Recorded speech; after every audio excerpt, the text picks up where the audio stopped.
Hi friends, എല്ലാവർക്കും വീഡിയോയിലേക്ക് സ്വാഗതം. ഇന്ന് ഞാൻ ചെയ്യാൻ പോകുന്ന ഒരു പഴയകാല വിഭവമായ ഒരു തൈര് ചാലിച്ചതാണ്. തൈര് മുളക് ചാലിച്ചത്. ഇതെങ്ങനെ ഉണ്ടാക്കുന്നതിന് ആവശ്യമായ സാധനങ്ങൾ എന്തൊക്കെയാണെന്നൊക്കെ ഒന്ന് നോക്കാം. ഇതൊരു സിമ്പിൾ റെസിപ്പിയാണ്, ചെറിയൊരു റെസിപ്പിയാണ്.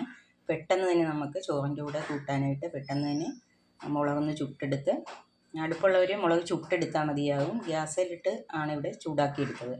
ചുട്ടെടുത്ത് ഉള്ളിയും ചതച്ചെടുത്ത് കഴിഞ്ഞാൽ പെട്ടെന്ന് തന്നെ തൈര് ചാലിച്ച് കറി റെഡിയാണ്.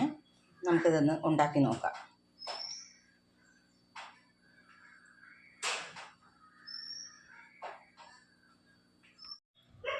ഇന്ന് ഞാൻ തൈര് ചാലിച്ചതാണ് ഉണ്ടാക്കാൻ പോകുന്നത്. തൈര് ചാലിച്ചതിന് വേണ്ടി ഞാനൊരു 10 ചെറിയുള്ളി എടുത്തിട്ടുണ്ട്. ഒരു 5-6 വറ്റൽമുളക് എടുത്തിട്ടുണ്ട്. ഒരു അരക്കപ്പ് തൈരും തൈര് ഉപ്പിട്ട് അതും വെച്ചിട്ടുണ്ട്. ഇനിയിപ്പോൾ നമുക്കിതെങ്ങനെ ചെയ്യുന്നതെന്ന് നോക്കാം. ഇപ്പോൾ ഞാനിവിടെ ഗ്യാസിൻ്റെ ഫ്ലെയിം ഓണാക്കിയിട്ടുണ്ട്. ഇതിലേക്ക് പോർക്കിലേക്ക് ഒരു മുളകും കുത്തി നമുക്ക് ഈ മുളകൊന്ന് മൂപ്പിച്ചെടുക്കാം.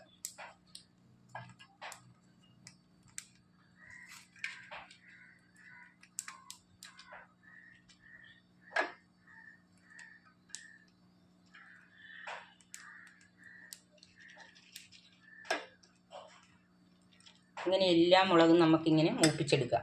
അപ്പം ഞാൻ എല്ലാ മുളകും നന്നായിട്ട് മൂപ്പിച്ചെടുത്തിട്ടുണ്ട്. ഇനി നമുക്ക് ഈ ചെറിയ എടുത്തിരിക്കുന്ന ഉള്ളിയെല്ലാം ഒന്ന് ഇടിച്ച് ചതച്ചെടുക്കാം.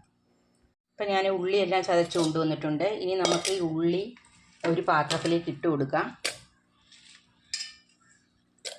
ഈ മുളക് ഒരു പാത്രത്തിലേക്ക് ഇട്ട് നന്നായിട്ട് ഞെരടി യോജിപ്പിക്കാം. ഉള്ളിയും മുളകുമൊക്കെ നന്നായിട്ടൊന്ന് ഞെരടി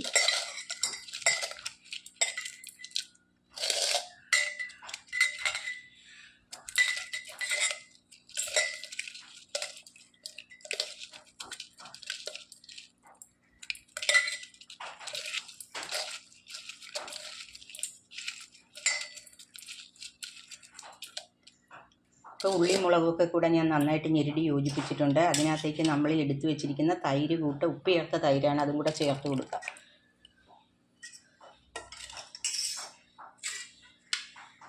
ഉപ്പ് ചേർത്ത് നന്നായിട്ടൊന്ന് ഇളക്കി യോജിപ്പിക്കാം. നമുക്ക് ഈ പാത്രത്തിലേക്ക് തന്നെ ചേർത്ത് കൊടുക്കാം. അങ്ങനെ നമ്മുടെ സ്വാദിഷ്ടമായ തൈര് ചാലിച്ച് റെഡിയായിരിക്കുകയാണ്. ഇതൊരു സിമ്പിൾ റെസിപ്പിയാണ്. എല്ലാവരും ഒന്ന് ട്രൈ ചെയ്ത് നോക്കണം. വീഡിയോ ഇഷ്ടപ്പെട്ടെങ്കിൽ കമൻറ്റ് ചെയ്യണം. ആദ്യമായിട്ട് വീഡിയോ കാണുന്നവരാണെങ്കിൽ സബ്സ്ക്രൈബ് ചെയ്ത് സപ്പോർട്ട് ചെയ്യണം, ലൈക്ക് ചെയ്യണം, ഷെയർ ചെയ്യണം. ഇനി അടുത്ത നല്ലൊരു റെസിപ്പിയായിട്ട് വരുന്നത് വരെ താങ്ക്സ്.